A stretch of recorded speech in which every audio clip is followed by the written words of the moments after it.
Hey everybody! Today is National Fire Dog Day, and did you know that the Roanoke Fire Department has a dog of its own? His name is Smokey, and today we're going to meet Smokey and get a tour of the firehouse!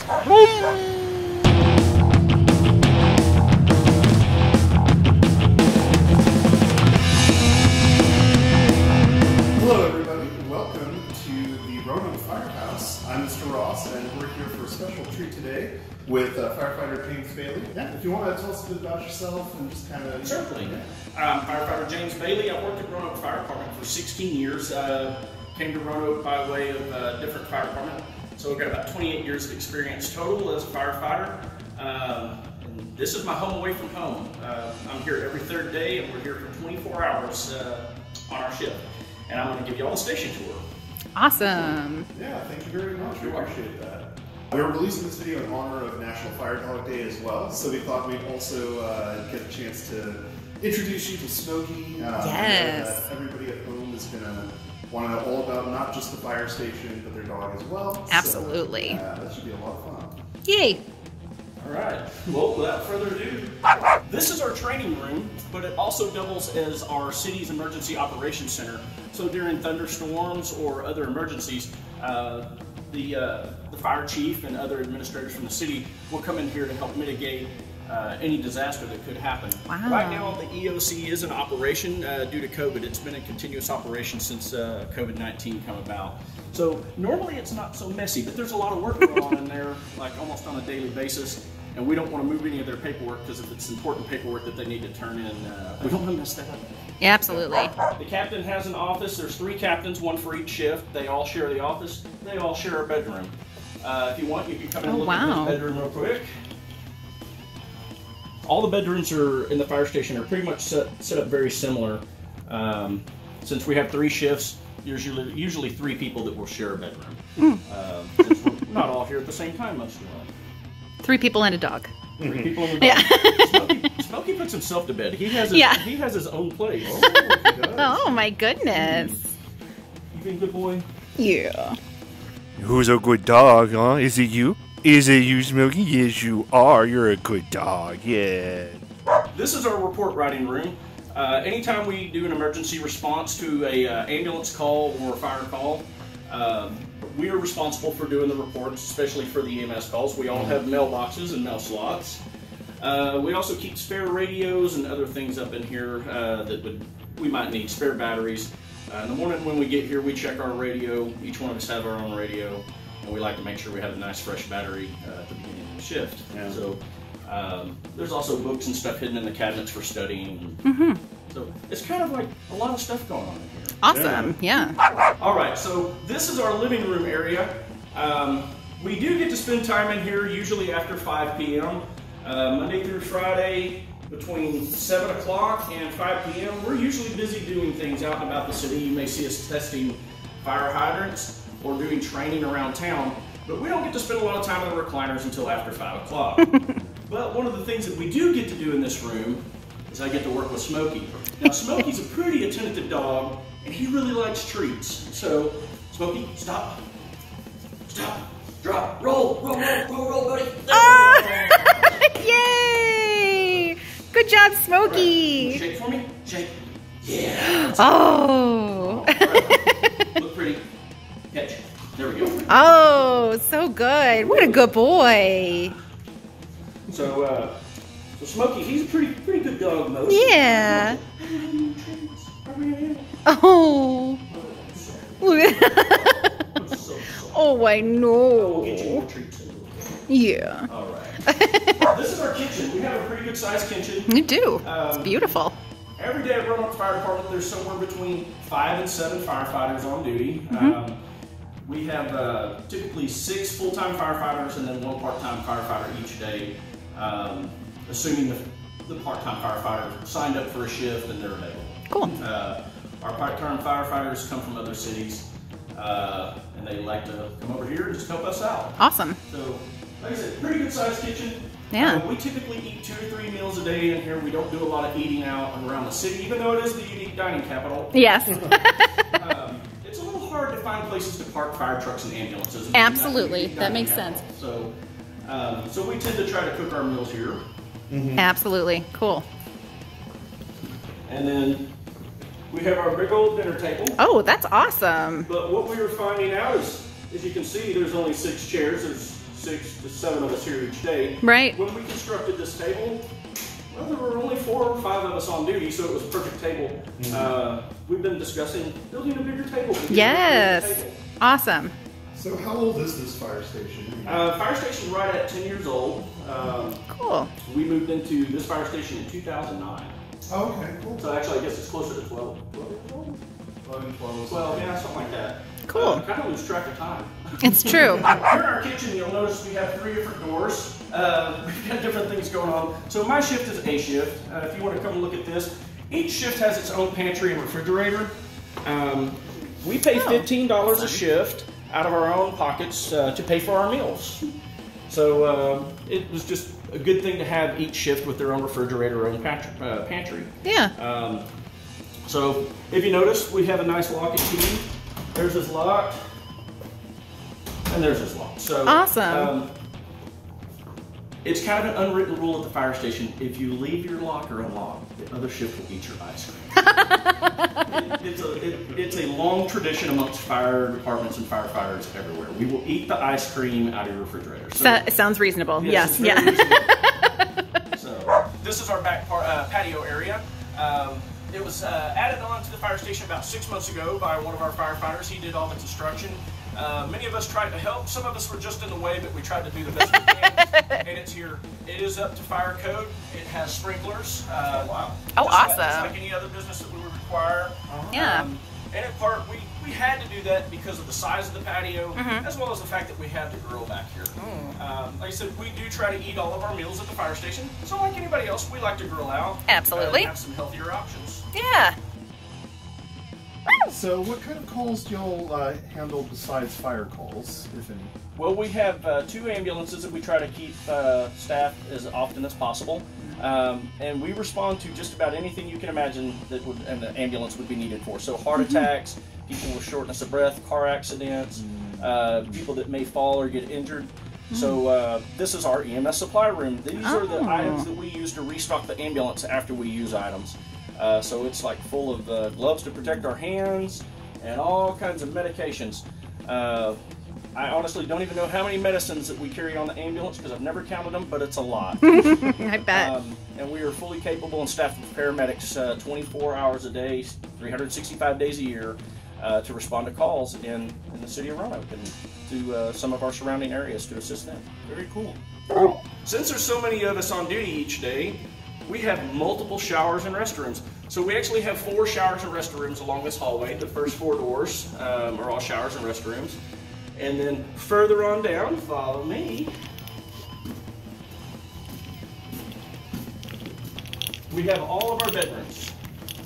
And since I know nobody's in mine except for me right now, this is my bedroom. Awesome. I share it with 2 other people. And the one thing I've noticed is when you share it with 3 other people and you do a lot of stuff individually at the fire department, like myself working with fire prevention, I need a place to store my fire prevention stuff. So like anywhere else, I got all my stuff on top of the lockers. There you go. That's perfect. All right, but yeah, all the bedrooms are like mirrored. Cool. So speaking of fire prevention, which room in your house is most likely to get on fire? It is the kitchen. That makes sense. Kitchen fires are the #1 location to have a fire. All right. So be careful in the kitchen. Definitely Yes. be careful in the kitchen. Always be mindful of what you're doing in there, especially if you're cooking food. The majority of all fires in homes are started by cooking fires. All right, good to know. Thank you. So you would imagine if we're here for 24 hours, we're probably going to generate some laundry, especially if we work out, which we do every day. We're going to have our laundry to do. We also wash fire trucks. That generates more laundry because we have towels to wipe them off with and dry them with. So we have a whole bunch of washers and dryers. We even have one big special dryer, or washing machine back here rather. The gear that we wear has to be washed in a special washing machine because it can carry some pretty nasty things in it that comes from the smoke and the fires that we fight. and those things can cause us to get sick over time. Wow. So we have a special washing machine just for our gear. Awesome. What would any fire station be without a fire pole? Exactly. So we do have a fire pole in our fire station.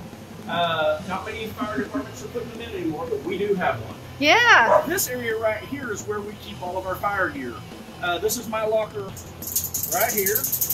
I do have like a partial set of gear in here right now. We have 2 pants and 2 coats because when it gets dirty, as I mentioned before about the washer and dryer, once we come back from the fire, it gets cleaned and washed, and we move into a new set of gear so that we don't get those chemicals into our skin and stuff that's bad and make us sick. So, do you take all the trucks out when there's a fire? When we have a fire, we actually take 2 of the trucks out. We take the fire engine and we take the ladder truck. Okay. Ah. Wow. So, how do you get water inside the truck? Well, we can do it by several ways. We actually have fill lines inside the fire station. It's just part of what's constructed into the building. We also have a fire hydrant behind the building. Now, each of these trucks carries water internally. That's why we have to fill it up. The fire engine carries 750 gallons of water, and our ladder truck carries 600 gallons of water, which is a lot of water for a ladder truck. Most of them only carry 300 gallons. Wow. But to get water back into either one of these trucks, we can refill it through this right here or this right here, just depending on the size of hose we want to use. Oh, cool. As I mentioned before, I have 2 sets of gear. This is my gear. Today I'm riding on the ambulance as a primary paramedic. So here's my compartment. Each person on the ambulance has a compartment to put their gear in. Awesome. So here at the fire department, we're required to work out at least an hour a day. And we actually have a full gym facility outside that we decided to add after the building was built. But we also have a very nice gym facility upstairs that we use as well. The one outside we use for CrossFit style workouts. We like that style of workout because it's high intensity and it very closely resembles the kind of work we do as firefighters, where when we get off the fire truck at a fire, we're like working hard, going 90 to nothing, just working. And we like that style of workout. So if you want to come take a look, we got all kinds of equipment along the wall. Oh, wow. We just pull the vehicle out and we do our workout. As I mentioned before, we have a workout room in the fire station. This is our upstairs area, and this is our workout room. A lot of the equipment we had when we moved from our old fire station to the new fire station, some of it we actually got when the city was phasing things out from the rec center. It was repurposed here to us, which is good because we like our cardio. So Yes. we have the treadmill back there and just a bunch of other weights. Awesome. That's We great. also have access to the fire pole from here. Ah. Traditionally, the fire pole would have been in a bedroom area. Oh. Most of your firehouses back in the old days had an upstairs bedroom, and it was a community room. They all slept in one big room, and they would run to the pole and slide down the pole. In a pinch, I guess we could move the weights out and turn this into a bunk room, but that was one of the areas we put it here so that if we were working out, we could get down that faster than trying to walk down the stairs. It actually will take almost a minute to get down the stairs and out to the trucks. It actually seconds count. Wow, It yeah. can add as much as a minute trying to walk down the stairs and take your time. Wow. Or we can get down the pole pretty quick. Absolutely. Thank you, Firefighter Bailey. And let's not forget Smokey. Now, let's have an interview with the chief. Hello, everybody. Welcome back. I'm here now with Chief Addington, Chief Chris Addington. We're very glad to be here with him right now. Yay! And so thank you for taking the time to address some of our questions here. So how long have you been doing this? That's a funny question. I've been chief 2 years here in Roanoke. Been in the fire service a little over 26 years. Awesome. Done every kind of realm of fire service that you can, from volunteer to combination, which is when we have paid and volunteer firefighters, to full-time career firefighting, to through all the chief levels up to the fire chief. So about 26 years all said and done. Impressive, yeah. Very cool. So we do have a few questions for you today, just to help out our viewers at home. So I know that many of them have questions that they would love to have answered. And our first question for you today, it's probably a simple one: is fire bad? Well, fire has its positive moments. We give fire a bad name, but everybody likes warm food. And often fire is what gives us warm food. So True. Fire in the proper usage, there's a good word, is not bad. A properly done campfire is one of the most relaxing things that we can have in nature, besides the sound of the spring running. But a campfire maintained, properly extinguished, put out, and not left to cause a wildfire is a wonderful thing. Is fire bad? It depends. It can be, it can be. It can be good, it can be bad. If we use it properly, it's good. If it's out of its shape and out of its container, it's bad. All right. Well, thank you. Yeah, that's definitely interesting to think about. So, if you want to be a firefighter, how long should you go to school to train for that? That is a trick question. I liken it to medicine, in that doctors call it the practice of medicine because it's always evolving, always changing. For the rote memory, you go for upwards of a year to 2 years. Most fire academies, some are 15 weeks, some are a couple of semesters, like a college semester for the fire academy portion. In Texas, we're required to be an EMT as well, our emergency medical technician. So there's at least another semester plus some ambulance time. Now, most everybody in Roanoke is a paramedic. Most of your paramedic classes are at minimum 6 months, some of them are 2 years. So you can easily go 4 years. Then as you advance and you spend time, it's a constant learning. So how long do you go to school? You go for about 2 years to get started, and then you learn for the rest of your life. You can't stop. And that's the one thing, one of my philosophies that I tell the guys: if you think you know it all, it's time to quit because you're about to get somebody hurt. Wow. Yeah. Yeah, definitely good to know. So, as far as being a fire chief, what is the hardest and what's the easiest part of your job? Hardest and easiest part of my job.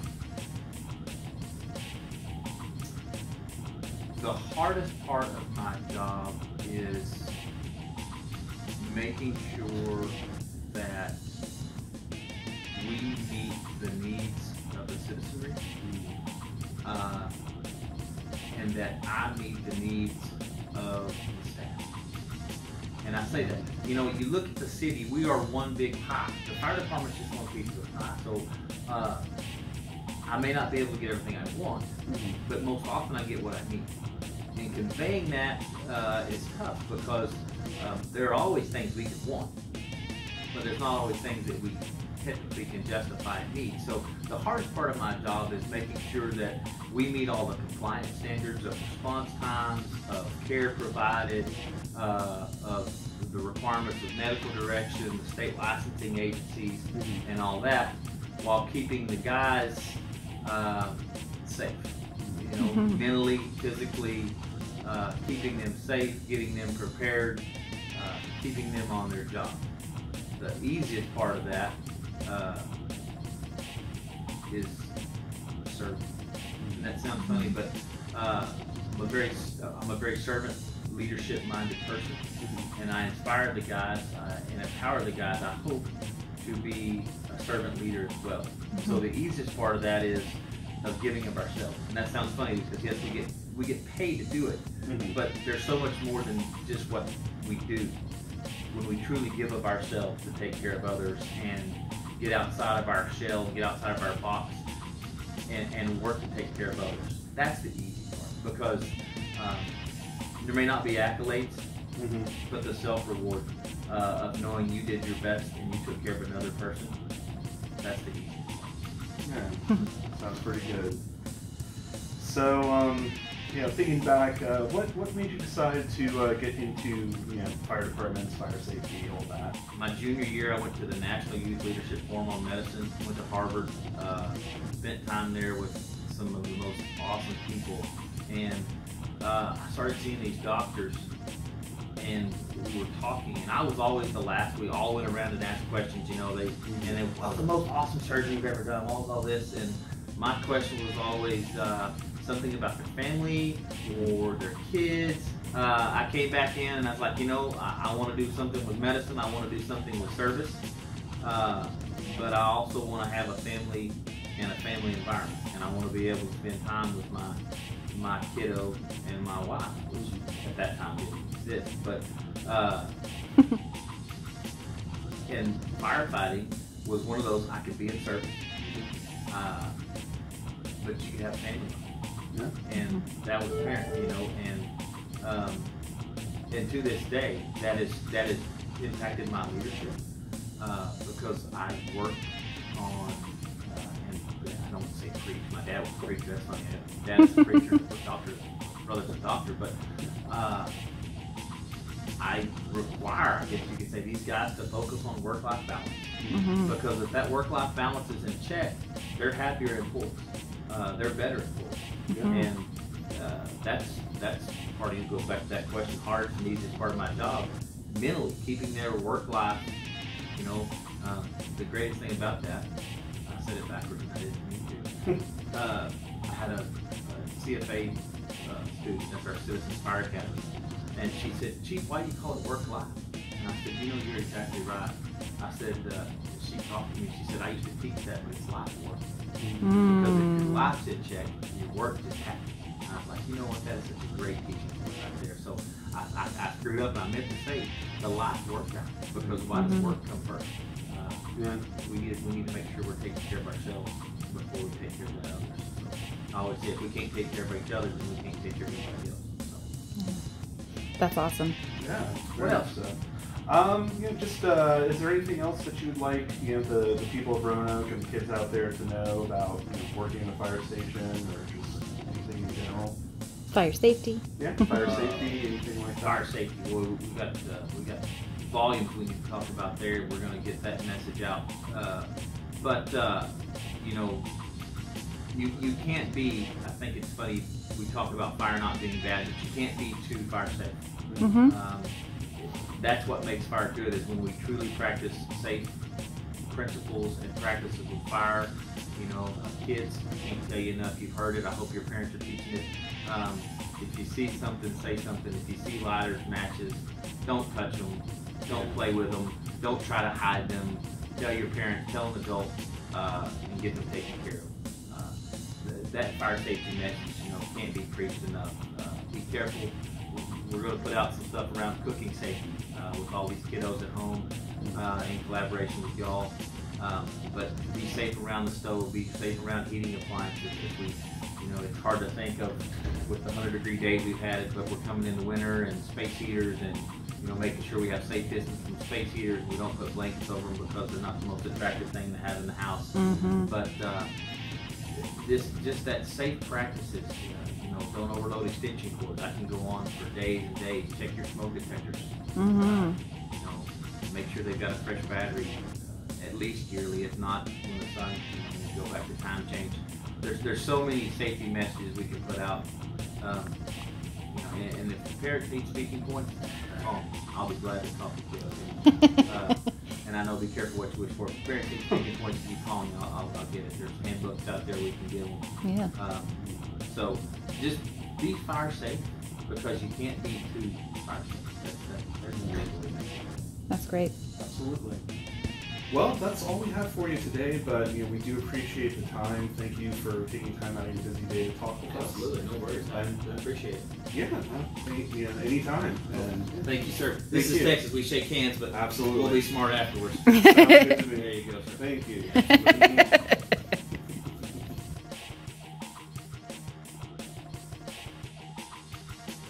And then Mr. Ross and Miss Liesel thought it would be really fun to try on some of the firefighters' clothes, and firefighter Lenny decided to help them out.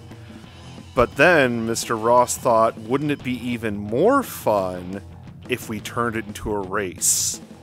"You're on," said Miss Liesel. Okay, here we go. 3, 2, 1, go.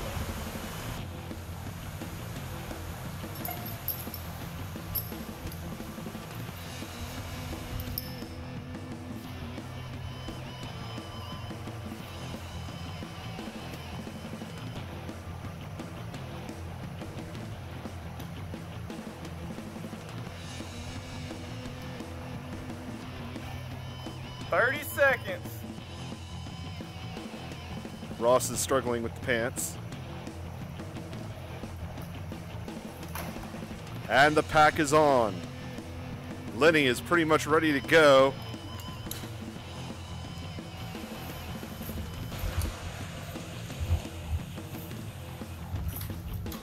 There you go. Doing just fine. Ross, looks like you're putting on a leisure suit. Or you're putting that jacket on.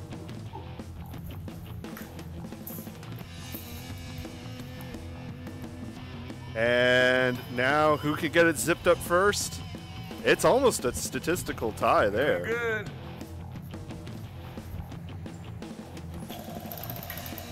Minute 15.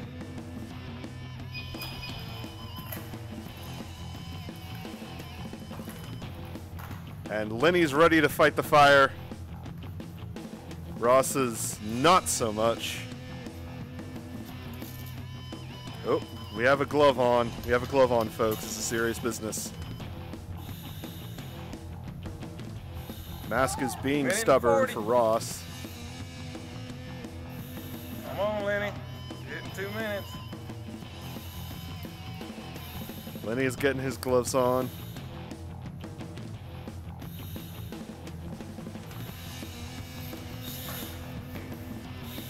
$157. And Lenny's done. Woo! The other two are still struggling.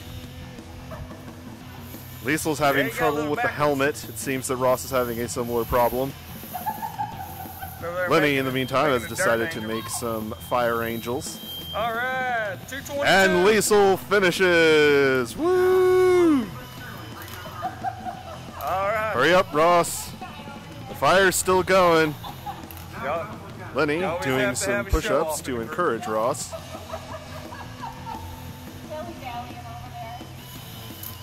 Perhaps he should have taken a newspaper with him. Hey, you were close.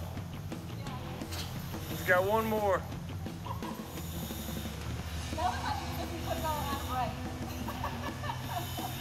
I'll look Still at going. The helmet's on a little wonky, but we're going to ignore that for now, folks. Nope, he's given up on the helmet and is now going to put on the that. gloves. Refill that bottle.